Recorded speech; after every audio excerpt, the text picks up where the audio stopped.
ദൈവനാമത്തിന് മഹത്വം ഉണ്ടാകട്ടെ. നാഷണൽ അപ്പോസ്തോലിക് മീഡിയയുടെ വചനധ്യാനത്തിലേക്ക് ക്രിസ്തുയേശുവിൻ്റെ ധന്യനാമത്തിലേവർക്കും സ്നേഹവന്ദനം. ഇന്നത്തെ നമ്മുടെ അല്പസമയത്തെ ചിന്തയ്ക്കായിട്ട് എടുത്തിരിക്കുന്ന വേദഭാഗം കൊലോസ്യ ലേഖനത്തിൻ്റെ 4-ാം അധ്യായം 6-ാമത്തെ വാക്യമാണ്. കൊലോസ്യർ 4:6. ദൈവത്തിന് സ്തോത്രം. ഇങ്ങനെ വായിക്കുന്നു: ഓരോരുത്തനോട് നിങ്ങൾ എങ്ങനെ ഉത്തരം പറയണമെന്നറിയേണ്ടതിന് നിങ്ങളുടെ വാക്ക് എപ്പോഴും കൃപയോടുകൂടിയതും ഉപ്പിനാൽ രുചി വരുത്തിയതും ആയിരിക്കട്ടെ.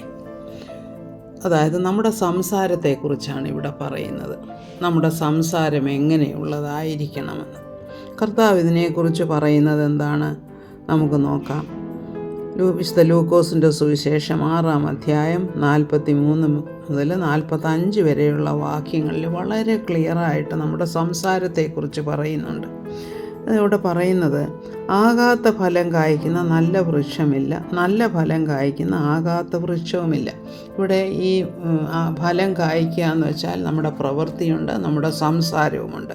പ്രത്യേകിച്ചും ഇവിടെ പറയുന്നത് സംസാരത്തെക്കുറിച്ചാണ്. കാരണം അതിൻ്റെ 45-ാമത്തെ വാക്യം ഇങ്ങനെയാണ് വായിക്കുന്നത്: നല്ല മനുഷ്യൻ തൻ്റെ ഹൃദയത്തിലെ നല്ല നിക്ഷേപത്തിൽ നിന്ന് നല്ലത് പുറപ്പെടുവിക്കുന്നു, ദുഷ്ടൻ ദോഷമായതിൽ നിന്ന് ദോഷം പുറപ്പെടുവിക്കുന്നു. ഹൃദയത്തിൽ നിറഞ്ഞു കവിയുന്നതല്ലോ വായ പ്രസ്താവിക്കുന്നത്. അതായത് നമ്മുടെ ഹൃദയത്തിൽ നാം എന്താണ് സൂക്ഷിക്കുന്നത്, അല്ലെങ്കിൽ ഏത് വിധത്തിലാണ് നാം ചിന്തിക്കുന്നത്, ഇതിനനുസരിച്ചായിരിക്കും നാം സംസാരിക്കുന്നത്. നമ്മുടെ പേഴ്സണാലിറ്റി അല്ലെങ്കിൽ വ്യക്തിത്വം മറ്റുള്ളവർ മനസ്സിലാക്കുന്നത് നമ്മുടെ സംസാരത്തിൽ നിന്നാണ്. എന്നാൽ കൗശലക്കാരായ പലരുമുണ്ട്, ഹൃദയത്തിൽ എന്താ ഉള്ളതെന്ന് മറ്റുള്ളവരൊന്നും അറിയുകയില്ല. കാരണം അവർ മധുരവാക്ക് പറഞ്ഞുകൊണ്ട് ഹൃദയത്തിൽ ദോഷം ചിന്തിക്കുന്നവർ. അവരെക്കുറിച്ചല്ല പറയുന്നത്, ഒരു സാധാരണ വ്യക്തിയെക്കുറിച്ച്. അപ്പം സാധാരണ വ്യക്തികളുടെ സംസാരം കാരണം വലിയ കൗശലമൊന്നും പ്രയോഗിക്കാത്തവർ, അവർ ചിലപ്പോൾ അവർ എന്തെങ്കിലുമൊക്കെ വിളിച്ച് പറയും. പക്ഷെ പിന്നീടാണ് അവർ ചിന്തിക്കുന്നത്, അയ്യോ ഞാൻ പറഞ്ഞു പോയത് തെറ്റായി പോയല്ലോ എന്ന്. അപ്പം ഇങ്ങനെ നമ്മുടെ വാക്കുകളെ നമ്മൾ നിയന്ത്രിക്കാൻ കഴിവുള്ളവരായിരിക്കണം. അപ്പോൾ ഈ വാക്കിനെ എങ്ങനെ നിയന്ത്രിക്കണമെന്ന് വെച്ചാൽ ആദ്യം നമ്മുടെ ഹൃദയത്തെ നമ്മൾ നിയന്ത്രിക്കണം. എന്നാൽ മാത്രമേ, കാരണം ഹൃദയത്തിൽ നിന്ന് വാ തുറക്കുമ്പോൾ അതിങ്ങനെ ഉള്ളതുപോലെ അങ്ങ് വരും. അപ്പോൾ നമ്മുടെ ഹൃദയം നന്നായിരിക്കുകയാണെങ്കിൽ നമ്മൾ അനാവശ്യമായിട്ടുള്ള വാക്കുകൾ പറയുകയില്ല. അപ്പോൾ നമ്മുടെ ഹൃദയത്തെ നമ്മൾ എങ്ങനെയാണ് നിയന്ത്രിക്കുന്ന, അല്ലെങ്കിൽ എങ്ങനെ നന്നായി സൂക്ഷിക്കണമെന്ന് വെച്ചാൽ വചനധ്യാനം. കാരണം കർത്താവ് വിശുദ്ധ യോഹന്നാൻ്റെ സുവിശേഷം 15:3 എന്താ പറയുന്നത്? എൻ്റെ വാക്കുകൾ നിമിത്തം, നിങ്ങൾ എൻ്റെ ശിഷ്യന്മാരോട് പറയുന്നതാണ്, ഞാൻ നിങ്ങളോട് സംസാരിച്ച വാക്കുകൾ നിമിത്തം നിങ്ങളിപ്പോൾ ശുദ്ധിയുള്ളവരാകുന്നു.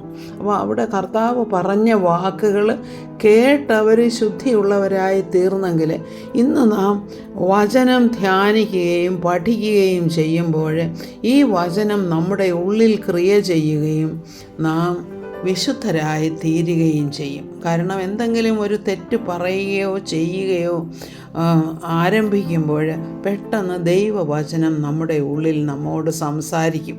പരിശുദ്ധാത്മാവ് നമ്മുടെ ഉള്ളിലിരുന്ന് പറയും, ഇന്ന വചനപ്രകാരം ഇത് തെറ്റാണ്.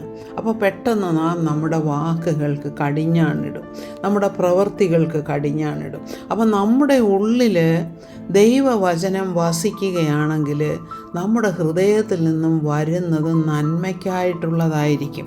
അതാണ് പറയുന്നത്, കൃപയോടുകൂടിയതും ഉപ്പിനാൽ രുചി വരുത്തിയതുമായ സംസാരം അല്ലെങ്കിൽ വാക്കുകൾ.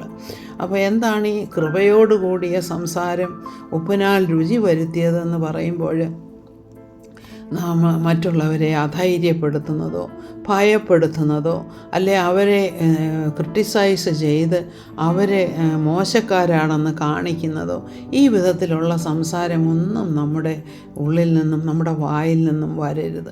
കാരണം നാം സംസാരിക്കുമ്പോൾ മറ്റുള്ളവർക്കത് എന്ത് പ്രയോജനം ചെയ്യുന്നു അല്ലെങ്കിൽ എന്ത് നാശം ചെയ്യുന്നു എന്നുള്ളത് നമ്മൾ അറിഞ്ഞിരിക്കണം. ചീത്തയായിട്ടുള്ള കാര്യം അല്ലെ അവരെ വേണ്ടാത്ത വിധത്തിൽ ക്രിട്ടിസൈസ് ചെയ്ത് പറയുകയാണെങ്കിൽ അവർക്ക് ധൈര്യം ചെയ്യും അറിയിക്കും. അതുകൊണ്ട് നമ്മൾ അങ്ങനെ ഒരിക്കലും സംസാരിക്കരുത്.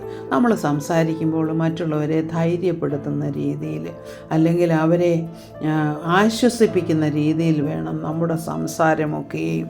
അപ്പം കർത്താവ് തന്നെ പറയുന്നുണ്ട്, വായിലേക്ക് പോകുന്നത് മനുഷ്യനെ അശുദ്ധമാക്കുന്നില്ല, വായിൽ നിന്ന് വരുന്നതാണ് മനുഷ്യനെ അശുദ്ധമാക്കുന്നതെന്ന്. വായിൽ നിന്ന് വരുന്നത് മനുഷ്യനെ എങ്ങനെ അശുദ്ധമാക്കുന്നതെന്ന് ചോദിച്ചാൽ, അത് മറ്റുള്ളവർക്കും പ്രയാസമുണ്ടാക്കും. അപ്പോൾ തന്നെ നമ്മുടെ ആ വ്യക്തിയുമായിട്ടുള്ള ബന്ധത്തിന് ഒരു ഉലച്ചിലുണ്ടാകും.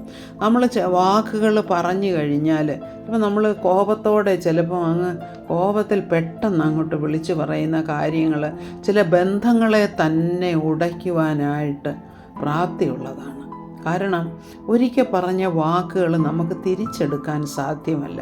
ഒരു പക്ഷേ അറിയാതെ ആയിരിക്കും നമ്മൾ പറയുന്നത്, ഒന്നും ഉദ്ദേശിക്കാതെ തന്നെ പറയുമെന്ന് ചിലർ പറയും. പക്ഷേ ഉദ്ദേശിക്കാതെ പറയുന്നതും കർത്താവ് എന്താ ഇവിടെ പറയുന്നത്, ഹൃദയം നിറഞ്ഞു കവിയുന്നതിൽ നിന്നാണ് വായ സംസാരിക്കുന്നത്. കാരണം ഹൃദയത്തിൽ ആ ചിന്ത എവിടെയോ ഉണ്ട്. അതുകൊണ്ടാണ് നമ്മൾ അങ്ങനെ സംസാരിക്കുന്നത്. അതുകൊണ്ട് നമ്മുടെ വാക്കുകളെ നമ്മൾ നിയന്ത്രിക്കണം. നമ്മുടെ ഹൃദയത്തെ നമ്മൾ വിശുദ്ധിയോടെ സൂക്ഷിക്കണം. ദൈവവചനത്താലും പരിശുദ്ധാത്മാവിൻ്റെ സാന്നിധ്യത്താലും നമ്മുടെ ഹൃദയത്തെ നാം ശുദ്ധീകരിക്കുമ്പോൾ നമ്മുടെ ഉള്ളിൽ നിന്നും വരുന്നതൊക്കെയും കൃപയോടുകൂടിയതും ഉപ്പിനാൽ രുചി വരുത്തിയതുമായ വാക്കുകളായിരിക്കും. ഇതിനായിട്ട് കർത്താവ് നമ്മെ സഹായിക്കട്ടെ എന്ന് പ്രാർത്ഥിക്കുന്നു. സകല മഹത്വവും കർത്താവിന്. ആമേൻ. Praise the Lord.